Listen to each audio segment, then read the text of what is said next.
এই মিনি ব্লগটা ছিল গতকাল 22শে শ্রাবণের কবিগুরুর প্রয়াণ দিবস উপলক্ষে আমাদের এখানে ছোট্ট করে একটা অনুষ্ঠানের আয়োজন করা হয়েছিল।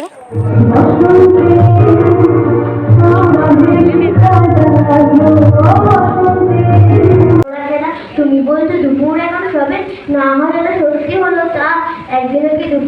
তো এই অনুষ্ঠানে সকলের মতো আমি আর আমার বোন দুজনেই পার্টিসিপেট করেছিলাম, তো তোমাদের সাথে সেগুলো দেখাচ্ছি। দেখো,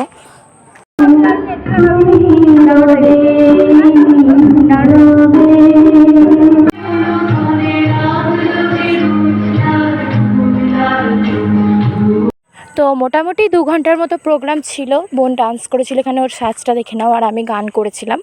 তো যদি তোমরা গানটা দেখতে চাও তো আমাকে কিন্তু কমেন্টে জানিও, তাহলে আমি পোস্ট করব। যাই হোক, ভালোই মোটামুটি প্রোগ্রামটা হয়েছে। লাস্টে প্যাকেট দিয়েছিল, তো প্যাকেট নিয়ে আমরা মোটামুটি ওই 10টা নাগাদ বাড়ি চলে গেছিলাম। তো আজকে এখানে অবধি শেষ করলাম।